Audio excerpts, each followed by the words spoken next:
My Borrowed Son. Chapter 14. Parker's Place. For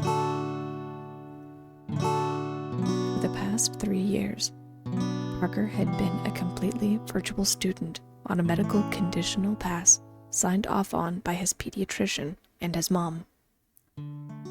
His first day of school was a terrifying one. Parker's mom had set up a special classroom area with a camera for him to be seen, as well as a computer for him to watch the lectures on. Perhaps it was because it was a private school versus a public school, but Parker felt like he was just like any other student. Mr. William Tamplin was a great teacher, and he always made sure everyone was seen and heard if they had questions. He was a curious man with black-rimmed glasses that reminded Parker of the ones Clark Kent would wear. He had sandy blonde brown hair, like Parker, but he had pale blue eyes like glacier ice. He was a young teacher, but he knew the answer to everything, even though he usually taught English.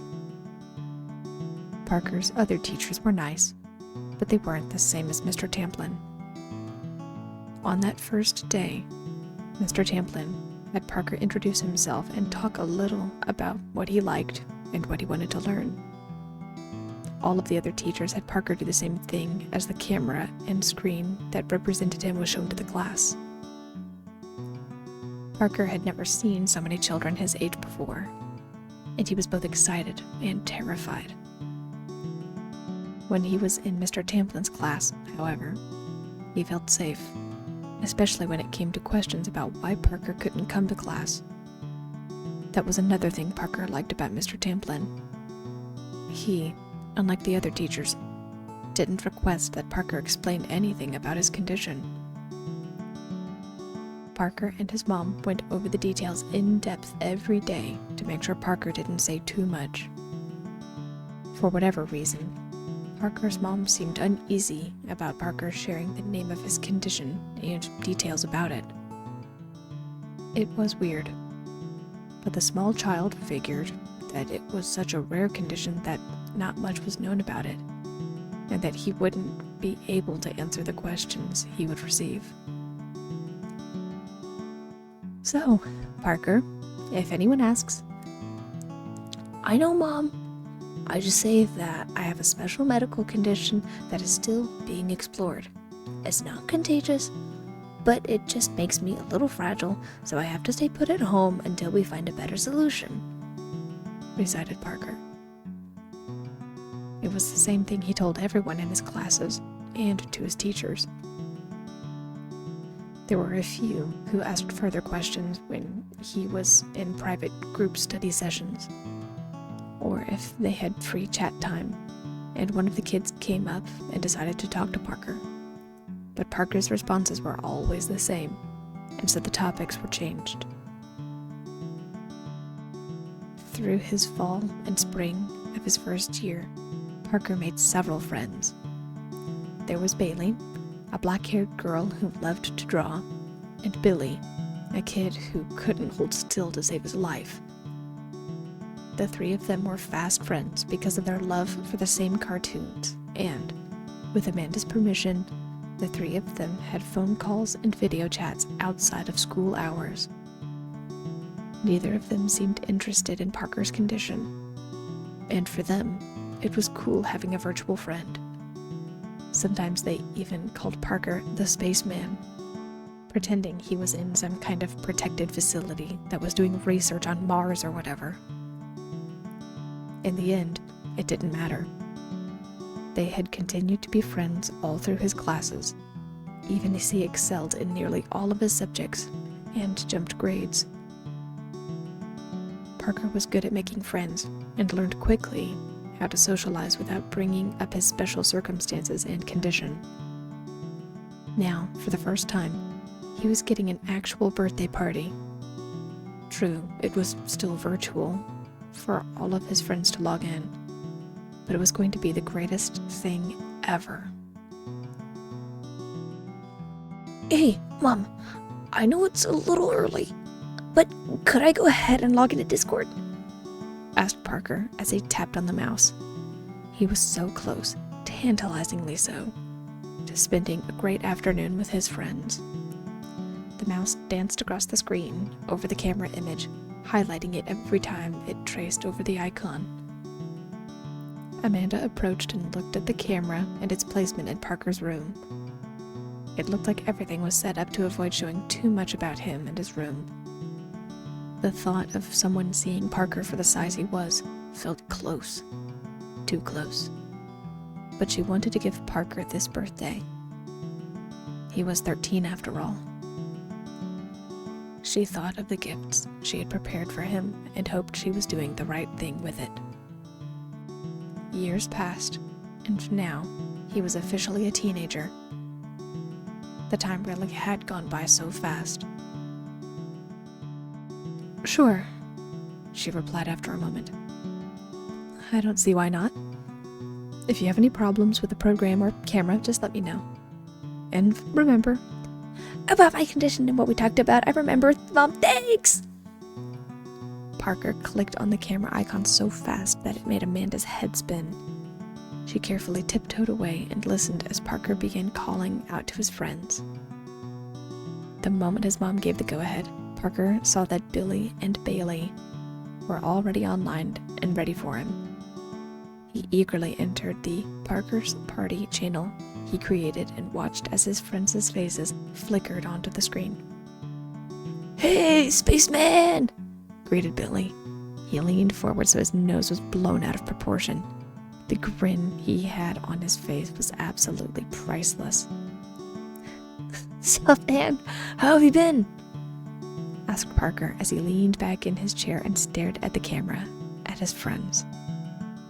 "Hey, what about me?" asked Bailey. She was dressed in a pretty pink dress and folded her arms in a full-body pout.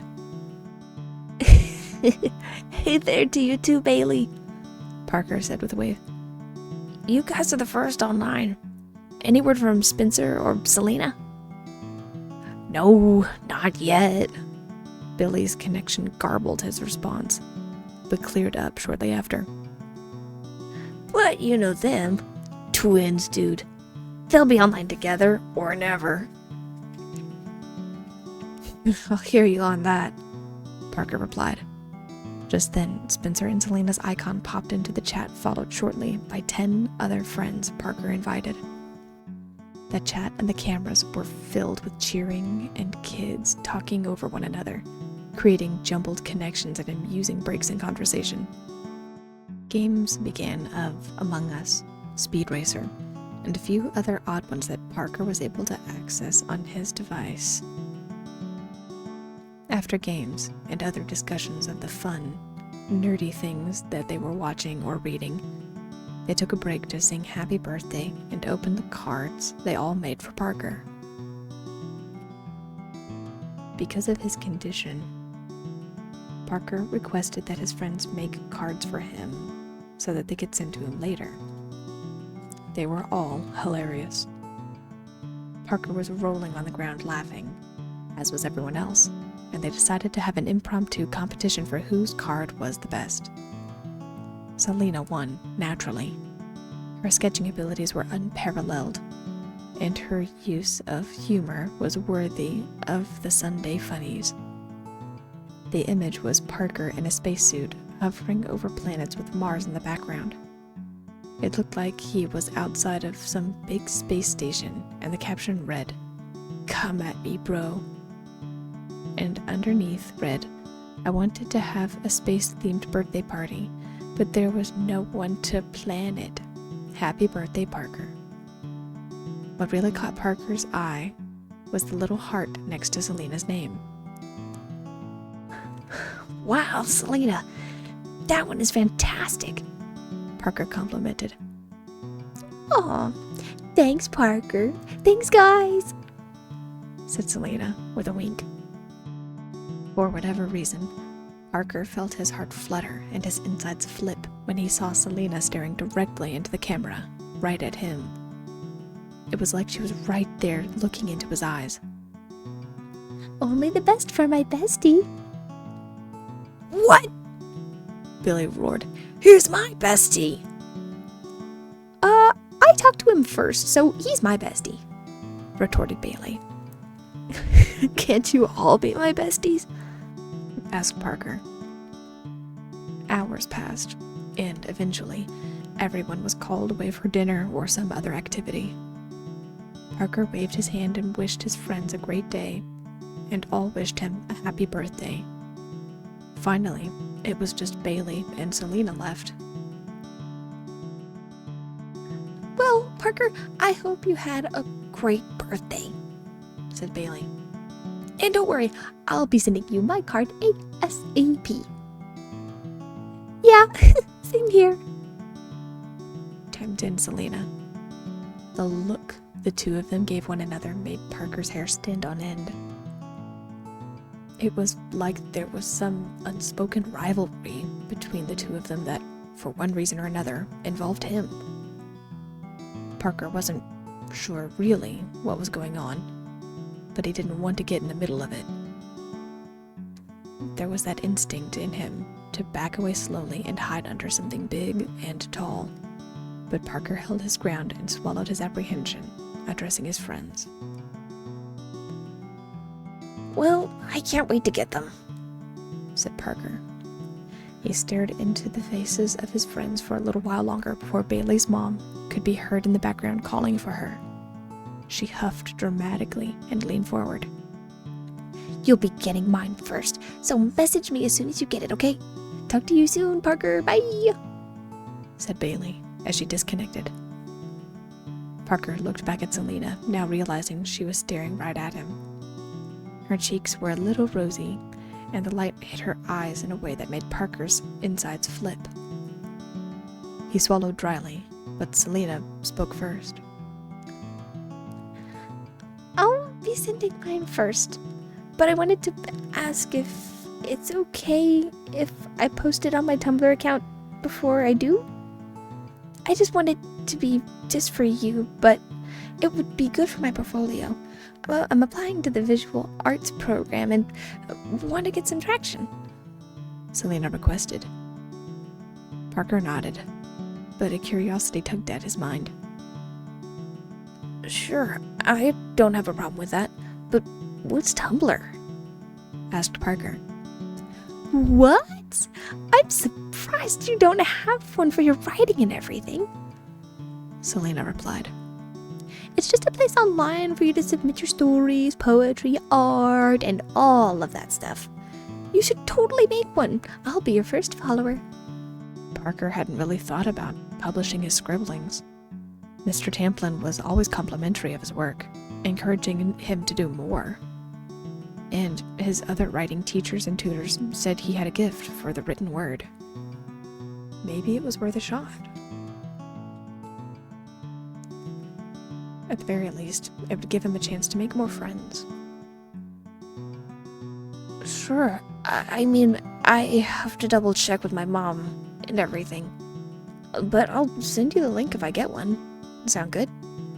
Great! Well, I'll talk to you soon. Bye, Parker. The connection was cut.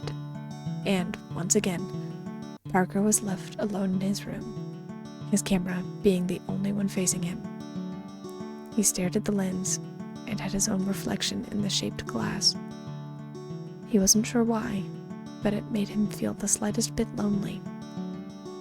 Despite having friends and being online with him for hours, it didn't change the fact that he was still completely and utterly alone. Happy birthday to you. Happy birthday to you. Parker turned around to see his mom approaching with a cake with 2 tiny candles labeled 1 and 3 on top. It was his favorite, a strawberry cake, and he stepped out of his room to the bedside table to greet her. Thanks, Mom, smiled Parker as he gazed up at her.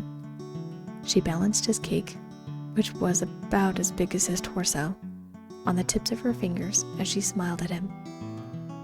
You're so welcome, she said, her adoration clearly audible. Now, you know the rule. Take a big breath and make a wish. She held up her phone camera and hit record.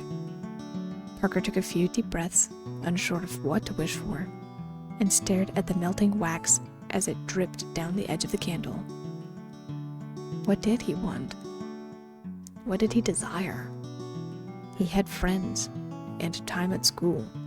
He had technology and knickknacks as well as all of the books he could possibly want. The only thing he would really want was to actually go outside and play with his friends. But that wasn't possible. It was too dangerous for him, as his mother explained on numerous occasions. Parker knew the wax wasn't dripping any slower, so, without a wish ready and writing himself a rain check, he blew out the candles. "Yay! Happy birthday, sweetie!" Amanda said, as she set Parker's cake over onto the small table she brought with her. "Now, do you want cake or presents first?" Parker knew the answer already, and leaving his momentary sadness behind, he decided to enjoy the day rather than be brought down. "Presents, please," he said as he stepped onto his mom's awaiting hand. His mom's smile broadened. "I hoped you would say that. I hope you don't mind, but I'm going to start with the biggest one first. Otherwise, the others aren't going to make sense," said Amanda. She carefully stood and walked out of the bedroom and toward her office. Parker leaned forward to look down over the edge of his mom's hand at the vast distance below him. Something about the height was enticing and thrilling to him. It made his mom anxious any time he was near the edge. But something inside him said that he could fall and be fine. "Okay, I really hope you like it, but do not feel pressured into liking it," said his mom. Parker felt confused as he looked away from the ground and toward the table by the side of the room. Immediately, his mind went blank as he looked at the thing on the table. It was a miniature house. It was made of pale blue panels and even had light brown shingles and white trim on the windows and doors. From what Parker could tell, there was nothing on the inside except for a few wrapped presents. It was 3 stories tall and had a little porch area with a gazebo. He honestly wasn't sure what to make of it until his mom asked, "Do you like it?" Parker, still unsure, gestured to the front door and his mom carefully set him down. The minuscule boy stepped up onto the porch, noticing how the steps were perfectly set for him. There was a wooden sign on the door that caught his attention immediately, adding to his swirling emotions. Parker's place. He reached out and pushed the door open, noting the hinges were just like the ones on the big doors, just smaller. When he entered the main area, he spotted a set of stairs on the left-hand side as well as 2 entryways leading to 2 rooms. The rooms themselves were massive, to the point where Parker could run from one side to the other, spin around, and stretch without fear of hitting anything around him. The outside world shifted as the house spun effortlessly around, and the far wall opened up into 2 separate panels. His mom knelt down and watched him intently as he walked over to the right and into the kitchen. There was a box which had a bit of a hum to it, and when Parker opened it, the air was cold. Parker, fascinated, turned on his heel and ran into the next room, seeing the old-looking wallpaper and several large windows that led to the gazebo. He needed to see more. Adrenaline and curiosity fueled him as he sprinted up the stairs, each fitting him perfectly, as he found 3 new rooms with large windows all around. Still, there was another set of stairs. Parker glanced into the other rooms and found what looked like a miniature bathroom and what could be a bedroom before running upstairs to the top floors. Parker didn't even mind that he ran past a stack of presents to continue his exploring. There were 2 smaller rooms with a narrow entryway to get in, but it was still a massive space. Now practically at eye level with his mom, he turned around and looked into her eyes, his words finally manifesting. "What is this?" "It's a little house, made for you," she replied. Parker spun around in the space, mind still wrapping around the concept. For people like me? But, why?" Something felt odd about this place, like some kind of trap. Parker couldn't explain the feeling, but something about this place didn't quite feel right, like he didn't quite belong there. "Yes, something along those lines. Do you remember our conversation the other day about how you're getting older and things are going to be changing a bit?" asked his mom. Parker nodded vaguely, while his mind processed how perfectly everything about this house fit him and why it didn't feel right. "Yes, I remember." "Well, you're getting older now, and I think it's time that you had a larger space to call your own," said Amanda. "It'll let you gain a little independence and give you a little more freedom and privacy. You can decorate everything how you'd like. And we can set up the hot and cold water and lights together if you want." Parker stared around at the vast space. Except for his room, he had always been surrounded by things that were immense compared to him. His tablet, the books his mom borrowed from the library, the camera he used for class. Everything was big, and now it wasn't. Parker finally pinpointed the feeling swirling inside him that overrode the sensation of this place feeling like a weird trap. Normal.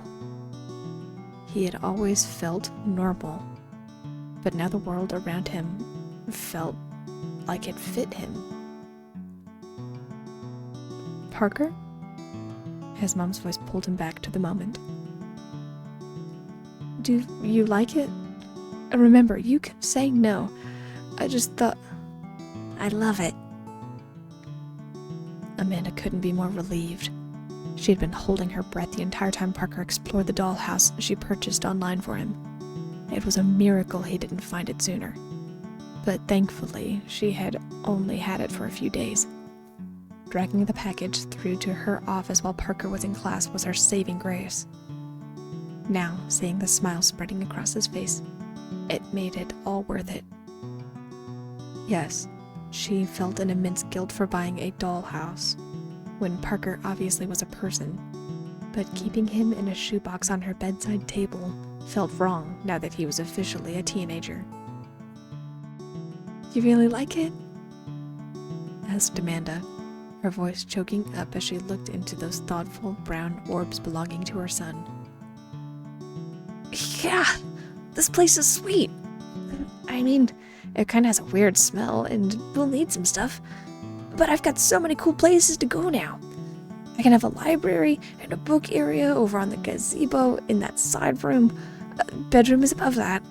Upstairs here is the recording, writing, reading area. I get a kitchen and my own bathroom too." Parker felt himself geeking out. "Well, I'm thrilled you like it," said his mom, wiping her eyes with the heel of her palm. "Anyway, your other presents are related to this place, so I hope you like them." Parker could barely contain himself. He sprinted down the stairs, reveling in how they were perfectly sized just for him, and tore open the presents.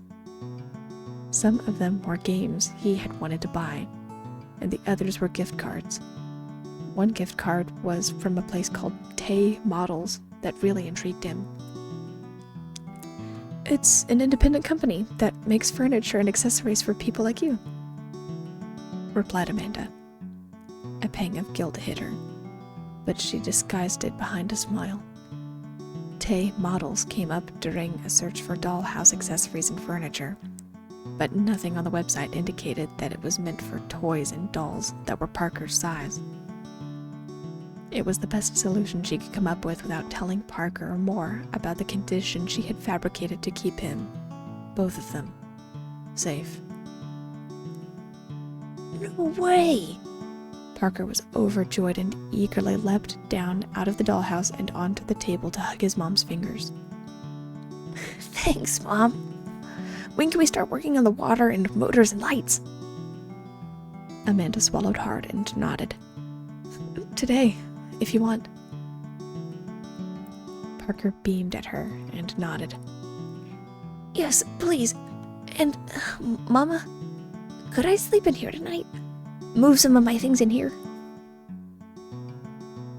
Asked Parker. The question made a lump form in Amanda's throat. This would be the first time Parker would be sleeping in another place instead of right beside her. It made Amanda feel hollow, but also reassured at the same time. She knew it was probably unhealthy to have her son sleeping in the same room within arm's length of her for the majority of his life. But only now did she feel like she could leave him to his own devices. Parker was a trustworthy boy, and now he was going to be able to practice his independence at a safe distance. Of course, sweetie, she replied as she turned her hand and Parker leapt on, ready for the next phase of his life. The rest of the evening was eventful, to say the least. Both Amanda and Parker had accidentally soaked themselves while getting the water running in both the kitchen and the bathroom, which was essential if Parker was going to stay in Parker's place. The two of them had dinner and cake while reading the manual on how to set up the electricity of the house, but elected by unanimous vote to work on it tomorrow in favor of watching a double feature before bed. Parker drifted off to sleep at one point through the movie, leaving his mom to carry him to bed, but woke just long enough to give his mom a kiss goodnight and tuck himself in under his blankets. He stared at the ceiling that, for once, didn't tower above him. Things were different, both weird and good, and Parker was excited for the things he was going to get to do with his place. He drifted into a dream-filled sleep of far-off adventures and worlds beyond comprehension. When he woke, he hurriedly scribbled down his thoughts and what he remembered about the dream, realizing that it would be an amazing plot for a story. He suddenly felt like it was a shame to keep all of his ideas to himself. He stared at the countless notebooks that were scattered on the ground, and, suddenly, it hit him. Parker knew what he wanted for his birthday: to be able to publish his ideas.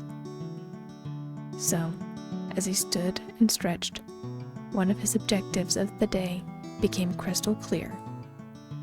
He was going to start publishing, just like Selena said, and it was going to start today.